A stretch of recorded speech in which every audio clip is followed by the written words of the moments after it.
In this video, we're going to talk about the anatomy as well as the histology of the male reproductive system. In the previous video, we talked about the anatomy of the excretory system and we're able to mention some of its histology as well. Right? Now, in this video, we'll be talking about the structure. Remember, the anatomy deals with the what? With the internal structure, and the histology deals with the what? With the tissue. So we'll be studying the structure, the basic structure of the male reproductive system, as well as the tissue that surrounds the structure. So we'll be looking on the from the cellular level, we'll be looking from the cellular level to the system level. You understand? To the system level of the what? Of the male reproductive system. Now, let us start with the structure of the male reproductive system. Now, basically, the male reproductive system consists of what? Consists of the penis, the testis, the ducts, as well as some accessory glands. You understand? Now, let us talk about the testis first. Let me just talk about the anatomy of the male reproductive system before I move to it, histology. Now, this is the testis here. Look at it. This is the testis. Now, the testis consist of seminiferous tubules. You understand? It consists of seminiferous tubule, which means before I can talk about that, I need to show you the internal structure of the testis itself. Now, this is the internal structure of the testis. This is the testis itself. Now, the first thing you have to notice here is that the testis is covered or surrounded by a dense connective tissue. Look at it. This dense connective tissue. Let me change the marker to red. This dense connective tissue that I'm indicating here, that is called tunica albuginea. You understand? It is called what? It is called tunica albuginea. And it thickens on the posterior side to form the mediastinum testis. Look at it. We have the mediastinum testis here. So it thickens on the what? On the posterior side to form what? The mediastinum testis. Now, from this fibrous region, we now have septa that penetrate into this particular organ and divide it into about 250 pyramidal compartments. Look at it. We have compartments, about 250 what? Pyramidal compartments. Look at it. This is septa or septum. Septum enters and divides into what? About 250 pyramidal compartments, or they call it testicular lobule. So look at it. This is testicular lobule. So that is the function of the septum. So the septum enters into the organ and what? And penetrates it. Divide it into what? About 250 pyramidal compartments. Now, each lobule, like each of these lobule that is here, consists of sparse connective tissue. Sparse connective tissue with an endocrine gland, or sorry, with an endocrine interstitial cell. An endocrine interstitial cell.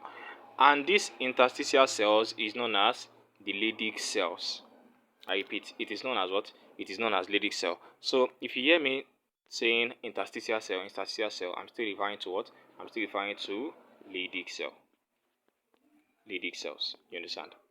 So I'm still referring to the Leydig cell. So what I've mentioned here, I said each lobule consists of what? Of sparse connective tissue, and what? And an endocrine interstitial tissue, also known as what? Also known as the Leydig cell. You understand? Now, let us proceed. Now, also, these testes consist about 1 to 4 highly convoluted seminiferous tubule. About what? 1 to 4 highly what? Highly convoluted seminiferous tubule. So look at it. I've indicated it here. This is it. This is the seminiferous what? This is the seminiferous tubule. 1, 2, 3, 4. About 1 to 4 seminiferous tubule. Now, what does this seminiferous tubule does? It is where the what? It is where the sperm production occurs. I get me now. It is where the what? It is where the sperm production occurs. Now, so let me go back to this one. This is the testis, right? This is the testis, and inside the testis we have the what? We have the seminiferous tubule, where the what? Where the sperm production occurs. Now, at the top of let us go to the posterior part. Let's go to the top of the seminiferous tubule. We have the epididymis. Look at it. We have the what? We have the epididymis. Now, this epididymis, it is where the sperm that is produced inside the seminiferous tubule, it is where it is stored temporarily till it is time for ejaculation. Now, you now notice that this epididymis is now connected to the vas deferens. I will show the vas deferens later. Before we talk about that, let us talk about the top here. Look at it. On this top here, we have what? We have blood vessels. Can you see? We have blood vessels. And these blood vessels, they are called pinnipiform plexus. Yes, they are called pinnipiform plexus. And moving up, so we have a structure known as what? Known as vas deferens. So look at it. We have the what? We have the vas deferens or the ductus deferens. Let me show you it well here. Look at it here. After the testis, like after the sperm has been produced in the testis, right? We have the epididymis, which stores what? Which stores the sperm that is produced temporarily, right? Then we have a structure that runs in this side. It is called what? It is called a vas deferens, right? It is called a vas deferens. So it is going upward and upward. Can you see? It is moving from here, going upward and upward through a particular canal or through a particular channel known as iguana canal. You understand? Iguana canal. Then it goes posteriorly. Look at it. It goes posteriorly. It goes posteriorly from the epididymis. It goes posteriorly to go and fuse with a particular structure known as the seminal vesicle. Look at it. This is the seminal vesicle. Can you see that the vas deferens comes to this side and fuses with the what? With the seminal vesicle. And the fusion of the vas deferens and the seminal vesicle is known as common ejaculatory ducts. You understand? Common ejaculatory ducts. So they form what we know as the common ejaculatory ducts. I get it now. So seminal vesicle basically produce a fluid known as seminal fluid, and this fluid, seminal fluid, is one of the basic components of semen. You understand? You know, semen is not like only sperm. It consists of some fluid, and this fluid is known as what? Seminal fluid. You understand? So this seminal vesicle produce seminal fluid. So the sperm that is moving from the epididymis through the vas deferens, through the iguana canal to the vas deferens, fuses together with what? With the seminal vesicle, and to form what we know as the ejaculatory ducts. Are you getting me now? And we have what we know as the spermatic cord. The spermatic cord consists of the vas deferens, blood vessel, and some connective tissue wrapping around it. Let me show you the spermatic cord somewhere around here. Let me show you the spermatic cord. Look at it. This is the spermatic cord. So this spermatic cord consists of the what? Consists of blood vessels, the vas deferens, as well as the seminal vesicle. You understand? And we have connective tissue that are what? That are wrapping around it. That's why they show it here. You understand? We have some this thing that are wrapping around it, and we have some nerve fiber, lymphatic vessels as well. You understand? That will be running around the what? The connective tissue. You understand? And remember I said the connective tissue is what? Is called the what? The spermatic cord, right? Now we have some on this spermatic cord we have climatic muscles, and these climatic muscles elevate the testis. Don't worry, when we get to this thing, because we have different muscles in in this particular area. We have the cremaster's muscle and we have the datus muscle. You understand? One move the testis closer to the body, and the other one moves it away from the body. So we can find the cremaster muscle around this place. See which move what? Which move the it elevates the testis, which means it moves it what? It moves it closer to the body. While datus muscle move it away from the body. You understand? But around this place we have the cremaster's muscle. You understand? Now let us go inside of the testis. This is inside of the testis. Remember I told that we have the what? We have the seminiferous tubule, right? Now, in this seminiferous tubule, we have a little tubules. We call it tubulus rectus. I don't know if they indicate it here. These three tubules, they call it what? They call it tubulus rectus. And efferent ductus. We have efferent ductus. And this efferent ductus, we can see it in the back of the what? We can see the back of the related testis. Look at it. We have the related testis. Where is the related testis? Somewhere around here. It is housed by this what? By this mediastinum testis. Now, what does this related testis do? What does it does? What it do is that it pushes, or let me say, it contracts to push the sperm into the what? Into the epididymis. You understand? That is what the related testis do. You understand? Now, it's a tube that pushes the what? That pushes the sperm from the testis into the epididymis. You understand? Now, the epididymis actually connects with the vas deferens. It connects with the what? With the vas deferens, which run upward. You understand? And it should be noted that this epididymis is comma shaped. Look at it. It is comma. Like it looks like a comma shaped. You understand? It is what? It is comma shaped. Look at the way it looks. Something like this, like a comma. You understand?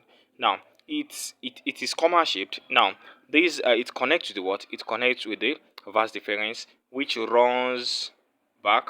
You understand? Which runs backward to come to connect to the what? With the seminal vesicle. So let me do a little bit of recall here. I said the testis itself is connected by what? Is covered or surrounded by a dense connective tissue known as tunica albuginea. And after this tunica albuginea, we can see seminiferous tubule. And a septum enters into these testes to separate into about 250 compartments. And and I said that the lobule consists of sparse connective tissue and interstitial cell known as the Leydig cell. And what's the function of the Leydig cell? What its function is that it produces or it secretes testosterone.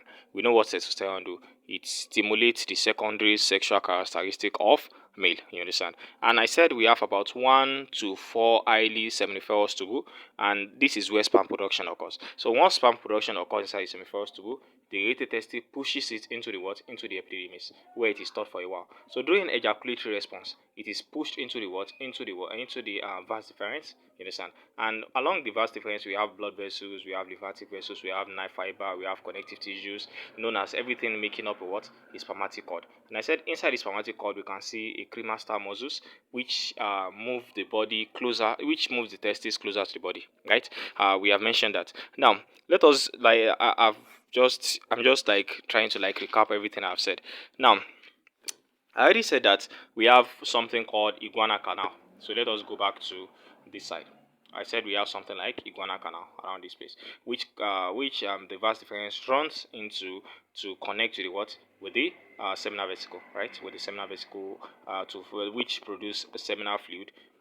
Yes, which produce seminal fluid, and they both of them forming what? Forming a common ejaculatory duct, right?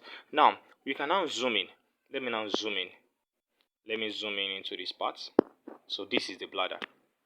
This is the bladder here. Look at it. We have the bladder here. You can see the outside of the bladder is made up of some some tissues, right? And inside of it, the mucus inside of it is made up of what? Transitional epithelium, which you have mentioned in the anatomy or the excretory system, which allows the bladder to contract or relax. You understand? It allows it to stretch. I get me now. It allows it to stretch. Now, along this line, look at it. Along this line, look at it. This side. Let me reduce the size of this thing. Look at this side here. Look at this. You can see it's a little sphincter that looks like a triangle. You understand? A little sphincter. It is called the internal urethral sphincter. You understand? It is called what? Internal urethral sphincter. We also have what we know as pubic symphysis around this side. This is pubic symphysis. We don't really need to talk about that much. And we can see the common ejaculatory duct. The common ejaculatory duct, which is this. The common ejaculatory duct. This one. Look at it. The common ejaculatory duct that is formed by the what? That is formed by the combination of the vas deferens and the seminal vesicle. They form the what? The common ejaculatory duct. Now, look at this. This one is coming from the bladder. Remember I told you that this pubic symphysis and this place is called the internal urethral orifice or the urethral sphincter, right? Now, this structure, it forms the what? It forms the urethra. You understand? This is the urethra. This is the urethra here. But this urethra is found. This little structure here is called the prostate. You understand? It is called the prostate. So because this particular seminal and this particular common ejaculatory ducts combine with the what? Combine with the urethra to form the what? To form another urethra around this place. You understand? Both of them comes together to form an urethra. Now this urethra along this place that is fusing with the prostate gland is called the prostatic urethra. You understand? It's called the what? The prostatic urethra. You understand? Now along this side we're now having the urethral diaphragm. This is urethral diaphragm. You understand? This is urethral diaphragm. Now this urethra that is seen, that is running in between the urethral diaphragm is called the what? Is called the membranous urethra. So this is the prostatic urethra. This is the membranous urethra. Are you getting me now? Prostatic, membranous. Are you getting me? Now we can also see a little gland around this place. this little gland, look at what they label it with. They label it bulbo-urethral gland and duct. Bulbo-urethral gland and duct. So what does this one do? What it does is that it neutralizes the acidity level of the urethra. You understand? So that the sperm will be able to like pass through without any problem. So it decreases the what? It reduces the acidity level, or it neutralizes the acidity level, and also it it lubricates the glans penis. This is glans penis. Look at it. The tip of the penis is called the glans. It's called the glans, the tip of the penis, and this glans is very sensitive to tactile or touch. You understand? Tactile receptors. It's very sensitive. Now, like I say it lubricate the what? It lubricate the glans penis. Now, after this, I told you is the prostatic urethra. This is the what? This is the membranous urethra. After the membranous urethra, we now see one that runs down the what? Down the penis from this membranous urethra to the glans of the penis. You understand? The glans penis. Now, this one that is running down is called the what? Is called the spongy urethra. And the reason why they call it spongy urethra is because it is associating with a particular structure. Look at it. This is the structure here. See the structure. The see, this is the structure. Can you see? This structure looks spongy. Can you see? They look spongy. This one, this little one here, and this little one here. Can you see that they look spongy? You understand? And I will tell you the function of this particular spongy tissue. It is called the what? It is called the corpus spongiosum. You understand? It is called the what? Corpus spongiosum. That is the name. So it is spongy. You understand? That's the reason why we call the urethra that is running through it the what? The spongy urethra. Are you getting me now? And what it does is that it keeps the urethra open during the what? During the ejaculatory response. It lets the urethra to be open during the ejaculatory process. Then there's another erectile tissue. You see this corpus spongiosum is an erectile tissue. It is an erectile tissue. And there's another erectile tissue known as corpus cavernosum. Corpus cavernosum. So what this one does is that it stimulates the tactile receptor around this place. And so what this one does is that it causes the whole tissue around this place to be filled with blood, and also compress the actual vein. It just something like it dilate the artery and compress the vein. It's during during erectile process, erectile, that the penis is about to what? About to stand. You understand? So what it does is that it dilates the artery so that more blood will be flowing into the what? Into the penis, and it compress the vein so that the blood won't be lost. You understand? The vein are trying to drain the blood. So those veins that are trying to drain the blood is going to compress them so that they won't be able to what? They won't be able to like drain the blood. So it maintains the engorgement of the penis during erectile response. That's the function of the what? That's the function of the corpus cavernosum. So let me try to like do a little bit of recap. Now, where do we start? We start from the testis, right? We said the testis is covered by what? By a dense connective tissue known as tunica albuginea, and we look at the internal structure of the testis. We said inside the testis we have the I've already talked about the tunica albuginea, and we say we have the seminiferous tubule where the sperm production occurs, and this seminiferous tubule, the septum enters into this tubule to form about 250 compartments, pyramidal compartments, and each lobule consists of sparse connective tissue, interstitial cell, also known as what? Also known as Leydig cell. And these Leydig cells is housed by these Leydig cells. Where is the Leydig cells? What does it do? They produce what? They produce testosterone. I've already mentioned that, and I mentioned that we have the rete testis which compress to push the sperm from the what? From the testis into the epididymis, and the epididymis is connected to the what? To the vas deferens. As the vas deferens is coming up, he is going to like associate with the spermatic cord, and spermatic cord is made up of blood vessels, lymphatic vessels, nerves, connective tissue, and stuff like that. You understand? And a whole lot of stuff like that. And we say that the vas deferens now connect to the what? It connects with the seminiferous. It connects with the seminal vesicle, right? It's passed through the iguana canal into the what? Into the seminal vesicle, and they both form the what? The common ejaculatory duct. The common ejaculatory duct fuses with the urethra to form the prostatic urethra. The prostatic urethra comes down in between the what? In between the the urethral diaphragm to form what we know as membranous urethra. We have the bulbous gland or the bulbourethral gland here. That's what that neutralizes the acidity of the urethra, right, and also lubricate the glans penis, right. And we said down here we have the what we have the spongy urethra that runs from the what from the membranous urethra to the glans, right. And we said the reason why it is called spongy is because it is associated with an erectile tissue known as what known as corpus spongiosum. And the function of this corpus spongiosum is to what? Um, is to keep the urethra open during what? During erectile response. You understand? During ejaculatory response. So that is the function of what? Of course, corpus spongiosum. And this urethra that runs through it is called what? It's called the spongy urethra. And we have the corpus cavernosum. The function of it is to what? Is to maintain the engagement of the penis during erectile response, so that it dilates the artery so that more blood will flow into the penis and compress the vein so that it won't be able to like drain the blood out of the penis during what? During erectile response, right? And I said the seminal vesicle produce what? Produce seminal fluid, right? We also have the urinary bladder here. It is from this urinary bladder that we have what? That we have we have transition epithelial tissue around this place, and they come outside to form the what? To form the prostate urethra, right? Uh, I hope you have learned one or two things from this video. Thank you for listening and subscribe for more. Thank you so much. So we're stopping it now, and we'll be continuing with the histology in the next video. Thank you so much. Thank you for listening.